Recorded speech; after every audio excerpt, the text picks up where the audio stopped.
4 décembre 2024, Luigi Mangione assassine par balle Brian Thompson, le PDG de United Healthcare, un géant américain de l'assurance santé. L'acte est spectaculaire, mais immoral et illégal. Pourtant, le mobile du terreur vient percuter nos consciences. Il a voulu venger les milliers de patients sacrifiés par ce PDG, morts d'avoir vu leurs soins refusés sur l'autel de la rentabilité. Cette violence économique n'est pas une exception américaine. C'est la matrice de nos sociétés capitalistes. En France, pendant que notre système de santé s'effondre et que la mortalité infantile remonte, une élite totalement déconnectée, toujours aussi satisfaite d'elle-même, fait tout pour conserver le pouvoir. Face à ce cynisme des dominants, le peuple est souvent rendu impuissant. Surgit alors la question qui fâche. Faut-il recourir à la violence pour que la peur change de camp ? Pour décortiquer les mécaniques de domination et les moyens de répondre aux violences qu'on nous inflige, je reçois aujourd'hui Nicolas Framont, sociologue, fondateur et rédacteur en chef de Frustration Magazine. Il est l'auteur notamment de Parasite et de Vous ne détestez pas le lundi, vous détestez la domination au travail. Son dernier ouvrage, Saint Luigi, est l'objet de notre discussion d'aujourd'hui. Nicolas Framont, bonjour. Bonjour, merci de m'avoir invité. Je vous en prie. Ma première question, elle est très simple. Dans votre livre, vous partez donc de l'affaire Luigi Mangione qui a assassiné Brian Thompson. Et ce que vous dites, c'est que l'assassinat, c'est évidemment un acte illégal qui tue une personne. Mais vous faites la comparaison avec des choix économico-politiques qui peuvent détruire, voire tuer des milliers ou des millions de personnes. Est-ce que pour vous, ça veut dire que le capitalisme a un permis de tuer en quelque sorte ? Oui, je pense que c'est un terme que je pourrais employer. C'est ça qui m'a donné envie de travailler sur cette affaire. C'est pas tant l'affaire en elle-même. Donc pour rappel, c'est important de préciser que Luigi Mangione, donc c'est le principal suspect et il conteste les accusations, il plaide non coupable. Donc ça c'est important aussi. Donc à ce jour, disons que l'assassinat de Brian Thompson est associé aussi bien au niveau judiciaire que dans l'imaginaire collectif à Luigi Mangione, mais en fait à la fin on ne sait pas. D'ailleurs le procès a commencé, il y a quand même des autres nombres, notamment la façon dont il a été arrêté, il y a énormément d'irrégularités, donc il faudra voir ce qu'il en est. Par contre ce qui est sûr, c'est que moi ce qui m'a intéressé, c'est vraiment les réactions populaires par rapport à cet assassinat. Avant même d'ailleurs que le suspect soit arrêté, l'assassin il était très populaire.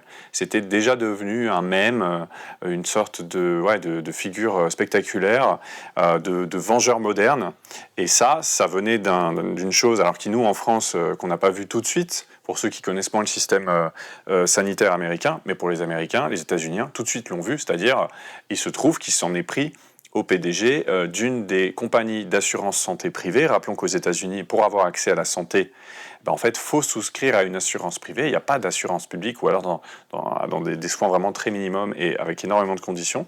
Donc le commun des mortels, il est obligé de faire ça, souvent dans le cadre de son emploi. Ça veut dire que quand vous n'avez pas d'emploi, vous n'avez plus d'assurance. Et il se trouve que United Healthcare, cette assurance-là, qui est une des principales des États-Unis, elle était connue ces dernières années pour une politique active de non prise en charge de soins, y compris vitaux. C'est-à-dire que, comme n'importe quelle assurance qui, face à un sinistre, en ce moment, cet hiver en France, il y a eu beaucoup d'inondations. Pour celles et ceux qui ont été touchés, vous savez que vous devez faire venir des experts. Et eux, ils vont essayer de voir à quel point il va y avoir une prise en charge de l'assurance. C'est la même chose, du coup, pour la santé des États-Unis, avec, on le sait, comme c'est un secteur à la fois privé et à la fois très lucratif, énormément il y a une politique pensée de non prise en charge, parce que si vous évitez de prendre en charge le maximum de sinistres chez vos assurés, vous allez engranger un maximum de profit. Donc, en fait, clairement, dès le début, il y a eu une très forte popularité du tueur, ensuite de son suspect, et d'une façon générale, on est à peu près à 40% des États-Unis qui trouvent qui soutiennent son geste, ce qui ne veut pas dire qu'ils l'auraient fait eux-mêmes, attention.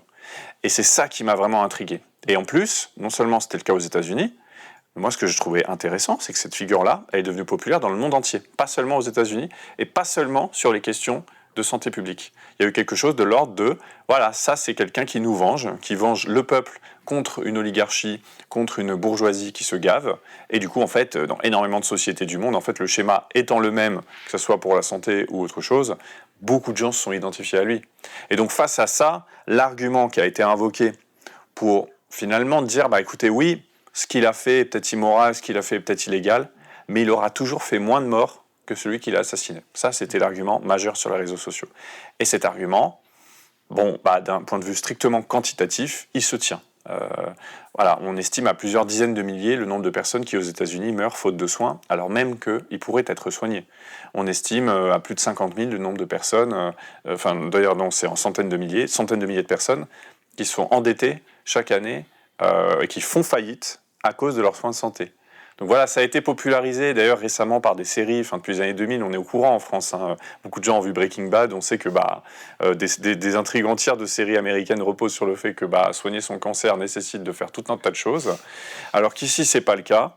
Mais voilà, je pense qu'en fait, c'est bien ça, le terme il est bien choisi. La défense de Luigi Mangione, ça a été de dire, ok, on peut parler de ce qu'il a fait, mais on peut parler aussi de à qui il s'en est pris. Et eux, ils peuvent tuer, et ils peuvent le faire en toute légalité. Ça c'est une vraie différence. Oui, dans votre livre, vous élargissez d'ailleurs à des scandales, notamment au scandale de l'Oxycontin, je crois, où vous mettez en cause la société qui a commercialisé ce médicament, je mets des guillemets, parce qu'il a vraiment causé des ravages aux États-Unis, et pour en montrer en fait le paradoxe entre d'un côté un marché de la santé qui devrait peut-être pas être un marché, parce qu'un marché, ça cherche par définition à réaliser des profits, alors que la santé, c'est précisément le secteur qui est censé soigner les gens. Et donc là, on a une contradiction dans les termes, en quelque sorte. Et ce que ça dit donc, c'est qu'on est peut-être à un moment où la santé, c'est extrêmement sensible, parce que c'est peut-être aujourd'hui, et en tout cas aux États-Unis, peut-être pas que, mais un des endroits où l'expression est la plus chimiquement pure de la violence de classe actuelle, en réalité. En fait, la santé est en train de devenir un secteur de plus en plus lucratif. Et donc là, dans le livre, je parle de deux sous-secteurs de la santé. Il y a donc les assurances. Ça va surtout concerner les États-Unis, mais pas que. Ça existe dans d'autres pays du monde, ne serait-ce que ça existe chez nos voisins suisses. En France, on pourra en reparler, mais ça existe de plus en plus. À mesure que le gouvernement fait des déremboursements de médicaments, de traitements, etc., par l'assurance maladie, donc un système collectif, public, ce sont les mutuelles. Le terme mutuelle est un peu trop joliment dit maintenant, parce que c'est en fait des entreprises privées de plus en plus, les fameuses complémentaires santé, qui vont prendre la différence et qui, elles, sont dans des stratégies de lucrativité de plus en plus évidentes. D'ailleurs, leur prix augmente, c'est le cas particulièrement ces derniers mois. Donc, il y a ce volet-là, et puis il y a le volet pharmaceutique. Le volet pharmaceutique, c'est que soigner les gens, de toute façon, quand vous appliquez une logique capitaliste, quel que soit le besoin, de toute façon, ça dégénère toujours.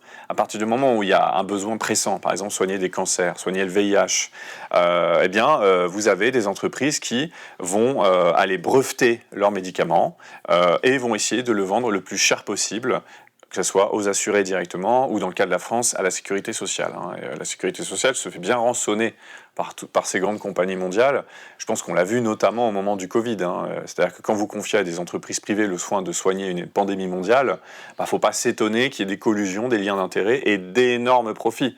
Je pense qu'on a tous été témoins de ça. Et ça, c'est un phénomène relativement nouveau, au sens où toute une partie de la recherche en santé, tout le monde en France connaît Pasteur, les instituts Pasteur, etc., a longtemps été, y compris aux États-Unis, le fait des États.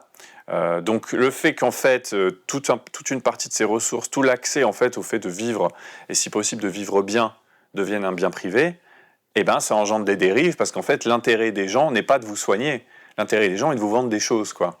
C'est la même chose avec les EHPAD, les maisons de retraite. Je pense que n'importe qui a dû mettre un parent dans une maison de retraite, c'est qu'on se retrouve face à des brochures publicitaires quand il n'y a plus de place dans le public, qui est d'ailleurs de meilleure qualité, pour aller dans des EHPAD extrêmement chers, où en fait, on l'a vu, il y a eu des enquêtes qui ont été faites, en fait les gens sont extrêmement maltraités parce que tout est fait pour réduire la dépense et donc augmenter le profit. Donc voilà, je pense que c'est très important. Et pour finir sur l'Oxycontin, c'est l'exemple extrême. On parle de plusieurs centaines de milliers de morts aux États-Unis depuis les années 2000. Je pense que c'est très sous-évalué parce qu'en fait, l'Oxycontin, c'est un antidouleur extrêmement puissant qui a été commercialisé en manipulant la Federal and Drug Administration, en manipulant les médecins, en infiltrant les réseaux de pharmacie, etc., par un laboratoire qui s'appelle Purdue Pharma. Et ce laboratoire a donc diffusé cette molécule à l'ensemble de la population américaine qui, n'ayant pas, en fait, le serpent se mord la queue, n'ayant pas de système d'arrêt maladie comme nous, c'est des gens qui, quand ils se blessent, ils ont vraiment un intérêt vital à retourner travailler, se sont jetés sur ces antidouleurs extrêmement puissants et ça a produit des générations de personnes qui sont dépendantes parce que cet antidouleur est extrêmement addictif. Donc en fait, il y aura encore des morts. Et si je raconte ça, je fais le lien avec Luigi Mangione, c'est parce qu'en fait, j'en parle dans le livre, j'ai essayé de savoir ce qu'ils étaient devenus, ces gens de Purdue Pharma, dont on sait qu'ils ont pris des décisions en connaissance de cause, etc., bon, bah, ils ont payé des amendes. Alors certes, maintenant, heureusement, Purdue Pharma n'exerce plus, mais les personnes physiques, celles qui ont vraiment appuyé sur le bouton, encore une fois, en connaissance de cause, c'est pas un accident industriel, en fait, elles vont bien.